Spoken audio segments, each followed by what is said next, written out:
నమస్తే, welcome to Ayushman భవ. తలకు గాయాలైతే ప్రమాదకరమా? తలకు దెబ్బలు తగిలినప్పుడు రక్తం రాకపోతే ప్రమాదం లేదని భావించవచ్చా? తలకు గాయాలైనప్పుడు ఎలాంటి ప్రథమ చికిత్సను అందించాలి? తలకు తగిలే దెబ్బలు గాయాలపై ఎలాంటి అవగాహన అవసరం? తలకు దెబ్బలు గాయాల సమస్యకు చికిత్స విధానాలపై వివరించేందుకు మనతో పాటు స్టూడియోలో ఉన్నారు Renova century hospitals consultant neuro surgeon doctor Vishnuvardhan గారు. మరి వారిని అడిగి మరిన్ని సలహాలు సూచనలు తెలుసుకుందాం. నమస్తే డాక్టర్ గారు. హలో అండి. సో ముందుగా అంటే ఈ తలకు గాయాలన్నవి ఎన్ని రకాలుగా అవ్వచ్చు? మేము యాజ్ ఎ న్యూరో సర్జన్గా డైలీ డే టు డే ప్రాక్టీస్లో ఈ తలకు తగిలిన దెబ్బలు, తలకు తగిలే గాయాలు చాలా చూస్తుంటాం రెగ్యులర్గా. సో ఇవన్నీ ఎలా ఉంటాయంటే అండి, రెండు రకాలుగా ఉంటాయి. మేజర్గా మాకు వచ్చే ఈ తలకు తగిలే గాయాలు ఒకటి రోడ్ ట్రాఫిక్ యాక్సిడెంట్స్, ఒకటి ఇంకోటి domestic injuries. Road traffic accidents మనకు తెలిసినాయి, రెగ్యులర్గా ఓవర్ స్పీడ్ మీద వెళ్ళడము, హైవేస్లలో యాక్సిడెంట్స్ కావడము ఇలా జరుగుతూ ఉంటాయి. ఇంకా డొమెస్టిక్ దాంట్లో మామూలుగా కింద పడిపోవడము, లేదంటే ట్రైవల్ ట్రామాస్, స్లిప్ అయి కింద పడడము, లేదంటే సన్ రూఫ్ తలగడము, ఇట్లాంటి చిన్న చిన్న దెబ్బలు తలగడము, దానివల్ల హెడ్ ఇంజరీస్ కావడము అలా వస్తూ ఉంటారు మా దగ్గరికి. Yes sir. అంటే ఇప్పుడు ఇలా పడినప్పుడు బ్లడ్ రాలేదనుకోండి, సో పెద్ద ప్రాబ్లం ఏమీ కాలేదు, దెబ్బ తగలేదని అనుకోవచ్చా? ఇందుట్లో మేడం ఒకటి, ఎనీ హెడ్ ఇంజరీస్ దెబ్బ తగిలిన తర్వాత తలకు తగిలిన దెబ్బతోటి తలకి గాయం అయ్యి బ్లీడింగ్ రావాల్సిన అవసరం ఏమీ లేదు. తలకు తగిలిన దెబ్బతోటి ఏదైనా కావచ్చు. ఒకటి ఇంటర్నల్గా బ్లీడింగ్ చాలా మేజర్గా ఉండి బయటకి ఎక్స్టర్నల్గా ఏమీ కనిపించుకోకుండా ఉండొచ్చు చాలాసార్లు. సో అది ఒకటే క్రైటీరియా కాదు. బయటికి మనకి ఏమీ కనిపించలేదు కదా, బ్లడ్ ఏం కనిపించలేదు, కట్ ఏం కాలేదు కాబట్టి మనం సేఫ్గా ఇంటికి వెళ్ళొచ్చు అనేది కాదు. తనకి ఏమేమి కంప్లైంట్స్ ఉన్నాయి, ఎంత తీవ్రత దెబ్బ, ఎంత తీవ్రత తగిలింది, ఎలా తగిలింది, ఎంతసేపు ఆయన దెబ్బ తగిలిన తర్వాత ఏదైనా కాన్షియస్నెస్లో ఉన్నాడా, అన్కాన్షియస్నెస్ ఎంతసేపు ఉన్నాడు, ఏమైనా వామిటింగ్స్ ఏమన్నా అయ్యాయా, ఏమన్నా వామిటింగ్ సెన్సేషన్ ఏమన్నా ఉందా, ఫిట్స్ లాంటివి ఏమన్నా వచ్చాయా, ఇట్లాంటి అన్ని క్రైటీరియా ఉంటుంది. సో దాన్ని బట్టి మనకి మేజర్గా ఇంజరీ ఉందా, మైనర్గా ఇంజరీ ఉందా అనేది ప్రాథమిక నిర్ధారణకి అతను హిస్టరీతోటి మేము ఫస్ట్ డిసైడ్ అవుతాము. సార్, అంటే ఇప్పుడు చిన్నపిల్లలు కూడా ఆడుకుంటూ పడిపోవటమో లేకపోతే వాళ్ళకు కూడా ఇంజరీ అవుతూ ఉంటాయి. ఇక్కడ అంటే చిన్నపిల్లలకి పెద్దవాళ్లలో మనం ఏ టైప్ చూస్తూ ఉంటాం సార్ ఈ తల దెబ్బలు? ఇప్పుడు మేడం ఇది మంచి క్వశ్చన్ మేడం. ఈ చిన్న పిల్లలలో తలకు తగిలే గాయాలు, పెద్దవాళ్ళల్లో తలకు తగిలే గాయాలు చాలా డిఫరెన్స్గా ఉంటుంది. ఇప్పుడు చిన్నపిల్లల్లో పింగ్ పాంగ్ ఫ్రాక్చర్స్ అంటారు. కింద ఎంత హైట్ నుంచి కింద పడ్డా కానీ తలకు డైరెక్ట్ ఇంజరీ అయినా కానీ వాళ్ళకి బ్రెయిన్ సపోర్టివ్గా ఉంటుంది. ఎందుకంటే స్కల్ అనేది సాఫ్ట్గా ఉంటుంది. బ్రెయిన్ ఇంజరీ కాకుండా స్కల్ బోన్ అనేది సాఫ్ట్గా ఉండడం వల్ల అది కాపాడుతుంది. సో బ్రెయిన్ ఇంజరీస్ చాలా తక్కువగా ఉంటాయి. ఈవెన్ బ్రెయిన్ లోపల బ్లీడ్ అయినా కానీ స్కల్ బోన్స్ ఫ్యూజ్ అయ్యి ఉండవు కాబట్టి ఇట్ విల్ అకామిడేట్ అన్నట్టు బ్లీడింగ్ని. సో సిమ్టమ్స్ త్వరగా రావు చిన్నపిల్లల్లో. ఇంకా చూస్తే పెద్దవాళ్ళల్లో, ఎస్పెషల్లీ పెద్దవాళ్ళల్లో చెప్పుకోవాల్సింది ఏంటంటే బీపీ ఉన్నవాళ్ళు, డయాబెటిక్ వాళ్ళు, ఇంకా హార్ట్కి సంబంధించిన ఏదైనా ప్రాబ్లమ్స్ ఉండి బ్లడ్ థిన్నర్స్ తీసుకునే బ్లడ్ థిన్నర్స్ లాంటి ట్యాబ్లెట్స్ తీసుకునే వాళ్ళకి ఏంటంటే చిన్న ఇంజరీస్ ఉంటాయి. ఏదో ట్యాప్ తగిలిందంటారు, లేదంటే చిన్నగా స్లిప్ అయ్యి ఇంట్లో పడిపోయినామంటారు. కానీ వాళ్ళకి అవి గుర్తుండవు, దాన్ని అంత పెద్దగా కన్సిడర్ చేయరు. కానీ వాళ్ళు తర్వాతకి ఎలా ప్రజెంట్ అవుతారంటే ఈ ఇంజరీ అయినా ఒక 15 daysకో 3 weeksకో they will present with vomitings, headache, లేదంటే ఒక కాలు చెయ్యి పక్షవాతం లాగా రావడము, ఇట్లాంటి వాటితో ప్రజెంట్ అవుతారు. అప్పుడు స్కానింగ్ చేస్తే బ్రెయిన్లో బ్లీడింగ్ ఉందనేది తెలుస్తుంది. కాబట్టి పెద్దవాళ్ళల్లో ఎస్పెషల్లీ ఎప్పుడైనా కానీ ఈ బ్లడ్ థిన్నర్స్ తీసుకునే వాళ్ళు ఏదైనా ఇంజరీ అయినప్పుడు తలకు బొప్పు కట్టినా కానీ, తలకు చిన్న మేజర్గా అనిపించినా కానీ ఇమీడియట్గా డాక్టర్ గారి దగ్గరికి వెళ్ళి సలహా తీసుకొని దాన్ని పాటించడం అనేది ఉత్తమం. సార్, అంటే మొదటగా ఈ తలకి గాయమైనప్పుడు ప్రథమ చికిత్స ఏ విధంగా అందించాలి? ఎప్పుడైనా కానీ హెడ్ ఇంజరీ అయినప్పుడు మేడం ఒకటి ప్రథమ చికిత్స అంటే ఇప్పుడు తను ఏ స్టేజ్లో ఉన్నాడు, ఫుల్ కాన్షియస్గా ఉన్నాడా లేడా, ఏమన్నా అన్కాన్షియస్ స్టేజ్లో ఉన్నాడా లేదా. Any unconscious patient first airway అనేది చాలా ఇంపార్టెంట్. ఎయిర్వే ఎలా తీసుకుంటున్నాడు, ప్రాపర్గా ఉందా లేదా, బ్రీతింగ్ ప్యాటర్న్ ఎలా ఉంది, ఇంకా మనకి సర్క్యులేషన్ ఎలా ఉంది, ఇవి చూసుకోవాలి బేసిక్గా. So these are the life supportive measures which we have to take actually. ఆ తర్వాత ఎనీ పేషెంట్ ఇట్లా అన్కాన్షియస్గా వచ్చినప్పుడైనా కానీ బ్రెయిన్లో బ్లీడింగ్ అనేది సస్పెక్ట్ చేసినప్పుడైనా కానీ ఫస్ట్ ఫిట్స్ రాకుండా ప్రైమరీ మెడికేషన్ ఇస్తుంటాం. సో అట్లాంటివి ఇచ్చుకొని మేనేజ్ చేస్తాం. Okay sir. అంటే ఇప్పుడు తలకు గాయమైనప్పుడే దాని ప్రమాదం అని చెప్పేసి అనుకోవచ్చు. అంటే తలలో కూడా కొన్ని ప్రత్యేకమైన పార్ట్స్ ఏమైనా ఉంటాయా సార్? అంటే ఇప్పుడు తలకి గాయాలు అనేది ఇప్పుడు మనకి ఎటువైపైనా గాయం కావచ్చు. ఒకటి తల ముందు వైపు కావచ్చు, సైడ్లలో కావచ్చు, వెనక చిన్న మెదడు వైపు కావచ్చు. సో ఇప్పుడు బ్రెయిన్లో బ్లీడింగ్ అనేది ఏ ప్రాంతంలోనైనా కానీ కావచ్చు. ఎస్పెషల్లీ ముందు భాగంలో కానీ సైడ్ భాగంలో కానీ బ్రెయిన్లో బ్లీడింగ్ అనేది కొంత మేరకు అకామిడేట్ చేస్తుంది. కానీ వెనక భాగంలో చిన్న మెదడు దగ్గర ఎప్పుడైనా కానీ బ్రెయిన్లో బ్లీడ్ అయినప్పుడు అది చాలా తక్కువ అమౌంటే అకామిడేట్ చేయగలదు. త్వరగా పేషెంట్ డిటేరియట్ అయ్యి అన్కాన్షియస్ స్టేజ్కి వెళ్ళిపోయే అవకాశాలు ఉంటాయి. సో తలకు తగిలే దెబ్బ, తలకు తగిలే ప్రాంతాన్ని బట్టి సీరియస్నెస్ కూడా ఉంటుంది. అంటే అది ఎంత సివియారిటీని బట్టి ఆ పేషెంట్ ఒక డేంజర్ లెవెల్లో ఉన్నారు అని చెప్పేసి మీరు అంచనా వేస్తారు? అంటే ఈ పేషెంట్ ఎవరైనా కానీ మేడం ఇటు తలకు దెబ్బలు తగిలిన వాళ్ళు మా దగ్గరికి వచ్చినప్పుడు అసెస్మెంట్ చేస్తాం. ఫస్ట్ ప్రాథమిక అసెస్మెంట్ ఏంటంటే జీసీఎస్ స్కోర్ ఉంటుంది, ఒకటి గ్లాస్గో కోమా స్కోర్ అనే స్కేర్ ఉంటుంది. దాని ప్రకారం అది మామూలుగా మేము అసెస్ చేసేది 1 to 15 నార్మల్ స్కోరు, యూజువల్గా 15 వరకు నార్మల్ స్కోరు. ఇంకా దాన్ని బట్టి మేము మైల్డా మోడరేటా సివియరా ఏ ప్యాటర్న్ ఆఫ్ ఇంజరీ ఉంది అనేది అసెస్ చేసి దాని ప్రకారం ట్రీట్మెంట్ ఇస్తాం. If it is less than 6 అంటే సివియర్ అన్కాన్షియస్ స్టేజ్లో ఉన్నాడని అర్థం. సో అది major injury. So less than 11 to 12 అట్లా ఉన్నారంటే it is moderate injury. 12 to 15 అట్లా ఉన్నారంటే మైల్డ్ ఇంజరీ. అది ఓకే సార్. అంటే ఇక్కడ ఈ తలకు దెబ్బ తగిలినప్పుడు అక్కడ సివియారిటీ అన్నది ఏ విధంగా ఉంటుంది? అంటే ఇప్పుడు తొందరగా రక్తం రాకపోయినప్పటికీ కూడా దాని తర్వాత కాంప్లికేషన్స్ ఏ విధంగా ఉంటాయి సార్ అతని బాడీలో? అంటే ఇప్పుడు బ్రెయిన్లో మేడం ఇప్పుడు యూజువల్గా జరిగే ఇంజరీస్ ఎలా ఉంటాయంటే తలకు దెబ్బ తగిలినప్పుడు కొంతమందికి ఇంటర్నల్ బ్రెయిన్లో బ్లీడింగ్ లేకపోయినా కానీ తలకు బొప్పి కట్టినట్టుగా ఉంటుంది అంటారు. సో అది ఒకటి. నెక్స్ట్ తర్వాత స్కల్ ఫ్రాక్చర్స్ ఉంటాయి, కొన్ని ఫ్రాక్చర్స్ రావచ్చు. ఆ తర్వాత స్కల్ ఫ్రాక్చర్స్ లేకపోతే బ్రెయిన్లో బ్లీడింగ్ రావచ్చు. ఈ బ్లీడింగ్ అనేది 2 రకాలు 3 రకాలు ఉంటుంది. ఒకటి బ్రెయిన్లో చిన్నగా మెదడులో రక్తనాళం చిట్లి, దాన్ని కంట్యూజన్స్ అంటాం, అలా రావచ్చు. లేదంటే సబ్డ్యూరల్ హెమటోమా అంటాం, అలా రావచ్చు. ఎక్స్ట్రాడ్యూరల్ హెమటోమా అంటాం, అలా రావచ్చు. కాబట్టి ఈ ప్యాటర్న్ ఆఫ్ బ్లీడింగ్ని బట్టి ద సివియారిటీ ఆఫ్ ఇంజరీ అనేది అసెస్ చేయవచ్చు. Okay sir. కాలర్ రెడీగా ఉన్నారు, సువర్ణమాల గారు. హలో. హలో, నమస్తే అండి. నమస్కారం. నమస్తే అండి. నేను బండి మీదకి వెళ్ళి 2 సంవత్సరాలు అవుతుంది దగ్గర. చెప్పండి. బైక్ మీదకి వెళ్ళి కింద పడిన, ఎల్లంకలు పడిన.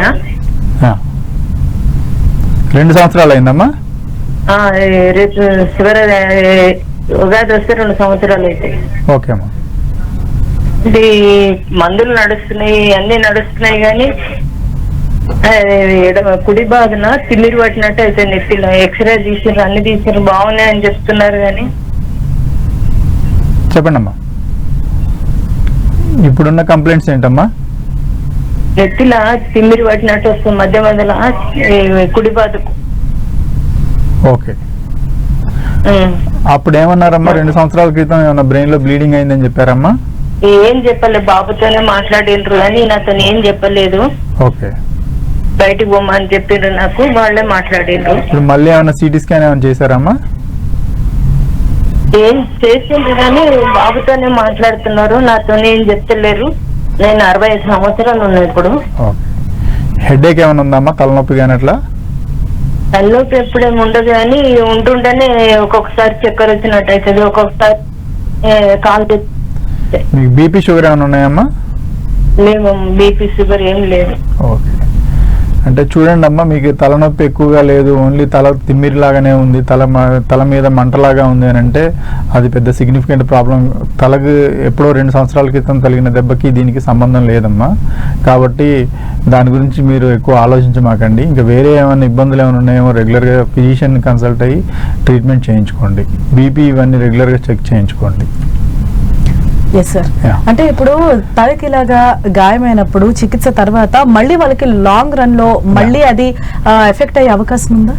ఇది మా ప్రాక్టీస్లో రెగ్యులర్గా చూస్తుంటాం మేడం. చాలా మంది పేషెంట్స్ ఇప్పుడు తను ఎలా చెప్పారో, ఎప్పుడో మాకు చిన్నప్పుడు ఒక 10 years బ్యాక్ హెడ్ ఇంజరీ అయింది, తల మీద ఏదో పడింది, ఆ దెబ్బతోటే మేము ఇంకా కంప్లైంట్స్ వస్తుంటాయి, ఆ దెబ్బ వల్లనే మాకు తలనొప్పి ఇంకా వస్తుంది, ఆ దెబ్బకి ఇప్పుడు వచ్చే తలనొప్పికి రిలేషన్ ఉంది, మీరు ఏం చేస్తారు, మీరు నాకు స్కాన్ చేయండి అర్జెంటుగా, నాకు తలనొప్పి వస్తుంది, ఇలా కంప్లైంట్ చేస్తూ ఉంటారు.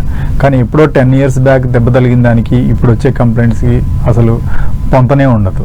కాబట్టి లాంగ్ బ్యాక్ ఎప్పుడో ఇంజరీస్ అయిన దానికి ఇప్పుడు వచ్చే కంప్లైంట్స్కి చాలా డిఫరెన్స్ ఉంటుంది.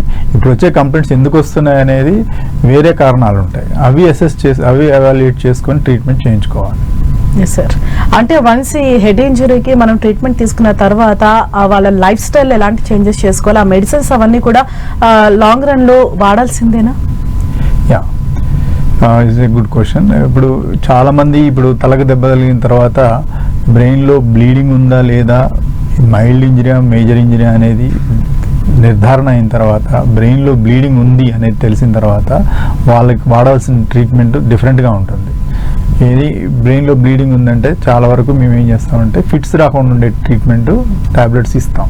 సో ఆ టాబ్లెట్స్ అనేవి మినిమం 6 months నుంచి 1.5 year 2 years వరకు కూడా కొంతమందికి వాడాల్సి వస్తుంది. సో వీళ్ళు ఏం చేస్తారంటే ఫిట్స్ రావట్లేదు, ఏం లేదు, బాగానే ఉందని చెప్పేసి ఒక 1 month 15 days వాడేసి బంద్ చేస్తారు, మళ్ళీ ఫిట్స్ వస్తాయి, అప్పుడు మళ్ళీ ట్రీట్మెంట్ ఎక్స్టెండ్ చేయాల్సి వస్తుంది. కాబట్టి ఎప్పుడైనా కానీ డాక్టర్ గారు బ్రెయిన్లో బ్లీడింగ్ ఉంది, మీరు 3 months 6 months మినిమం వాడాలి అని చెప్తే డెఫినెట్గా వాడాలి, రెగ్యులర్ ఫాలోఅప్లో ఉండండి. ఈ ఫిట్స్ అనేటివి వస్తే మంచిది కాదు, అప్పుడు డోస్ పెంచాల్సి వస్తుంది, మళ్ళీ ఇంకా ట్యాబ్లెట్ యాడ్ చేయాల్సి వస్తుంది, ఇంకా ప్రాబ్లమాటిక్గా ఉంటుంది. కాబట్టి ఎప్పుడైనా కానీ ట్యాబ్లెట్స్ కంటిన్యూస్గా వాడుతూ ఉండడం ఉత్తమం. Yes sir. మరొక కాలర్ ఉన్నారు, స్టీఫెన్ గారు. హలో. నమస్తే మేడం. నమస్తే అండి, డాక్టర్ గారు ఉన్నారు, మీ సమస్య ఏంటో చెప్పండి. సార్ మా నాన్నగారు డామిని పడ్డారు సార్ తాగి. అయితే పడ్డాక హాస్పిటల్ తీసుకెళ్ళాము. కుడి చేయి లేవట్లేదు సార్ పైకి. ఓకే అండి. ఎన్ని రోజులు అయిందండి పడిపోయి? పోయిన బుధవారం పడిపోయారు సార్, 1 రోజులు. ఓకే అండి. సిటీ స్కాన్ చూపించాం, తనలో ఏమి లేదన్నారు. అవునండి. ఎక్స్రేలు చూపించాం, ఎక్స్రేలు కాలు చెయ్యి, రైట్ సైడ్ కాలు రైట్ సైడ్ చెయ్యి అన్ని ఎక్స్రేలు చూపించాము, వాటిలో కూడా ఏమి లేదన్నారు సార్. ఓకే అండి. చెయ్యి మాత్రం పైకి లేపలేకపోతున్నాడు. ఓకే అండి. నిలబడలేకపోతున్నాడు. మీరు అర్జెంటుగా ఒక ఎంఆర్ఐ స్కాన్ అనేది చేయించాలండి. ఎంఆర్ఐ చేయించారండి? ఎంఆర్ఐ రేపు చేస్తా ఉన్నా సార్. ఇలాంటి కండిషన్లలో చాలా ఇంపార్టెంట్ అండి. ఇప్పుడు మీ నాన్నగారు ఆల్కహాల్ తీసుకుంటారు అని చెప్తున్నారు, కింద పడ్డారని చెప్తున్నారు. అయితే ఇందులో రెండు డిఫరెన్సెస్ ఉంటాయండి. కింద పడ్డారు అంటే కింద పడడం స్వతహా కింద పడి దెబ్బ తగిలిందా, లేదంటే ఏదైనా చిన్న స్ట్రోక్ లాంటిది వచ్చి కింద పడి దెబ్బ తగిలిందా అనేది చూసుకోవాలి. అంటే మెదడులో ఏదైనా బ్రెయిన్ స్ట్రోక్ లాగా వచ్చి దాని ద్వారా కింద పడి కాలు చేయి వీక్నెస్ రావచ్చు. అట్లా వచ్చినప్పుడు సిటీ స్కాన్లో మనకి ఏమీ కనిపించదు, అప్పుడు ఇమీడియట్గా బ్రెయిన్లో ఎంఆర్ఐ స్కాన్ చేసుకుంటేనే మనకి క్లారిటీ వస్తుంది.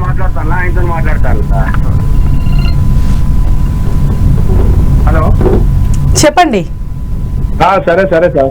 అదే అండి, ఎంఆర్ఐ తీయించుకోవాలండి. ఎంఆర్ఐ తీయించుకుంటేనే మనకు క్లారిటీ వస్తుందండి. చెప్పలేదు కదా. రైట్. ఓకే అండి సార్. ఇప్పుడు అంటే కాలర్ అడిగినట్టు అంటే తలకు సంబంధించి ఇట్లా ఏమైనా దెబ్బ తగిలితే బాడీలో ఆ రిజల్ట్ అనేది కనిపిస్తుందా, లైక్ బాడీ పారాలైజ్డ్ అవ్వడం ఇలాంటివి? అంటే ఇప్పుడు తలకు దెబ్బ తగిలినప్పుడు బ్రెయిన్లో బ్లీడింగ్ అవ్వడం వల్ల ఎవరికైనా కానీ ఇట్లా ఫిట్స్ రావడం కానీ, కాలు చేయి వీక్నెస్ రావడం కానీ, ఇప్పుడు కుడివైపు బ్రెయిన్లో బ్లీడింగ్ అయితే ఎడంవైపు కాలు చేయి వీక్నెస్ రావడం కానీ, మాట తత్తరపాటు రావడం కానీ, స్లరింగ్ ఆఫ్ స్పీచ్ అంటాము, ఇలాంటివి రావడం కానీ, ఇంకా అన్కాన్షియస్గా కంప్లీట్గా ఉండడం కానీ, ఇట్లాంటివి జరిగే అవకాశాలు ఉంటాయి. Okay sir. మరో కాలర్ ఉన్నారు, సాయిరామ్ గారు. హలో. హలో.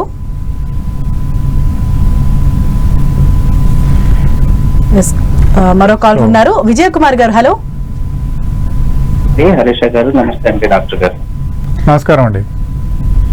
సార్ యాక్చువల్ గా చాలా రోజుల క్రితము అంటే తలకు డైరెక్ట్ గా దెబ్బ తగలలేదు, కానీ కొంచెం పెద్దగా గట్టిగా ఉండే తల కింద పెట్టుకొని ఎక్కువసేపు పడుకోవటం, టీవీ చూడటం అలా జరిగింది.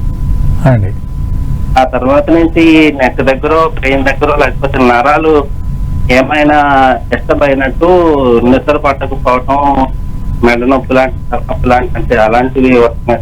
తలకు దెబ్బ తగలేదు కానీ దీనికి ఏమైనా ట్రీట్మెంట్ ఏమైనా రిలాక్స్ అంటే తలకి దెబ్బ తగిలిందా అండి? డైరెక్ట్ గా దెబ్బ తగలేదు సార్.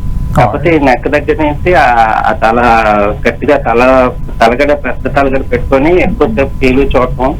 మీ వయసు ఎంత? అప్పటి నుంచి వయసు ఎంత అండి మీది? 46 సార్. 46.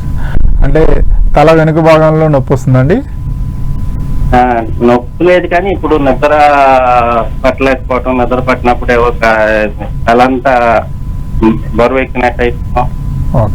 ఈ తలగడ పెట్టినప్పుడు తిమిరి ఎక్కేసినట్టు ఈ బ్రెయిన్ లేకపోతే హెడ్ అంతాను వెనక పడిపోతే నిద్ర పట్టకపోవటం. చూడండి, అది ఈ మెడ నరాలు గుంజడము, మెడ నరాల తర్వాత తిమ్మిలు రావడం ఇవన్నీ కూడా జరుగుతుంటాయి. మోస్ట్లీ మీకు సర్వైకల్ స్పాండలైసిస్ అంటారండి, అట్లాంటిది ఏమన్నా ప్రాబ్లం ఉండొచ్చండి. అంటే తలకి సంబంధించిన ప్రాబ్లం కన్నా నాకు మీరు చెప్పే కంప్లైంట్స్ని బట్టి మెడకి ప్రాబ్లమ్స్ ఎక్కువగా ఉన్నట్టు అనిపిస్తున్నాయి. సో మెడకి సంబంధించిన ప్రాబ్లమ్ స్పాండలైసిస్ ఉందా లేదా అనేది రూల్ అవుట్ చేసుకోవడం అనేది ఇంపార్టెంట్ అండి. సో ఇదండి, ఇందాక మనకు కాలర్ గారు అడిగినట్లు మనకి కాలు చేయి వీక్నెస్ వచ్చిందండి, కింద పడిపోయాము, అది తలకు తగిలిన దెబ్బ ద్వారా అయిందా లేదంటే నార్మల్గా అయిందా అనేది అది గుడ్ క్వశ్చన్ అండి. యాక్చువల్గా ఇప్పుడు చాలామంది మేము చూస్తుంటాము తలకి యాక్సిడెంట్ అయ్యి కింద పడిపోయాడని అనుకుంటాంలే, కానీ యాక్సిడెంట్ అవ్వడం అనేది ఎందుకు జరిగింది? యూజువల్గా కొన్నిసార్లు ఏమవుతుందంటే ఆపోజిట్ వెహికల్ ఏది లేకపోవడము, మామూలుగా స్పాంటేనియస్గా కింద పడడము ఇట్లా ఉంటాయి. స్పాంటేనియస్గా ఎప్పుడైనా కానీ తనంతట తానే కింద పడ్డాడు అన్నప్పుడు మేము చాలా ఆలోచిస్తాం, అతనికి ఏదైనా బ్రెయిన్లో హెమరేజ్ అయిందా, బ్రెయిన్ స్ట్రోక్ వచ్చి కింద పడిపోయాడా. కాబట్టి యాక్సిడెంట్కి సంబంధించిన దెబ్బ కన్నా ఈ బ్రెయిన్ స్ట్రోక్ ఏమైనా ఇట్లా వచ్చి బ్రెయిన్లో ఏమైనా డ్యామేజ్ అయిందా అనేది రూల్ అవుట్ చేసుకోవడం అనేది చాలా ఇంపార్టెంట్. మరో కాల్ ఉన్నారు, పెంచులయ్య గారు. హలో, నమస్తే మేడం. నమస్తే అండి, చెప్పండి. డాక్టర్ గారు ఉన్నారు. ఏం లేదు మేడం, నాకు ఒక 1 year కిందట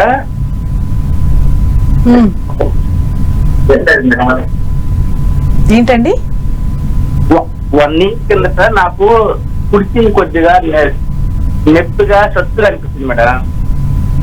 ఓకే అండి. అప్పుడు తలకాయ కూడా గుడ్డుగా ఉండేది, బీపీ టాబ్లెట్ వేసినా తగ్గేది లేదు మేడం. ఓకే అండి. నెల్లూరులో హాస్పిటల్కి పోతే అక్కడ సిటీ స్కాన్ తీసి ఆ తలకాయలో మీ మెదడులో అక్కడక్కడ బ్లడ్ పార్ట్స్ ఉన్నాయి, అవి తగ్గేదానికనే ప్రగాల్పిను ఎక్కువ అవి ఇచ్చారు. బీపీ తగ్గదని తెలమిస్తారు, ఆ మాత్రలు ఇచ్చారు. ఓకే. అవి వేసుకొని ఇప్పుడు దాదాపు 8-9 నెలలు అయిపోయింది. నేను ఎక్కడుందని చెక్ చేసుకుని ఆపేస్తే మళ్ళీ తలనొప్పి వస్తా ఉంది మేడం. ఓకే అండి, డాక్టర్ గారు చెప్తారు. అంటే ఇప్పుడు తలకి దెబ్బ తగిలి ఎన్ని రోజులు అవుతుందండి? తలకేం దెబ్బ ఏం తగలేదు సార్. ఓకే, కానీ మామూలుగా మీకు ఎంఆర్ఐ స్కాన్, అవును, తలలో క్లాట్స్ ఉన్నాయని చెప్పారు మీకు. అక్కడ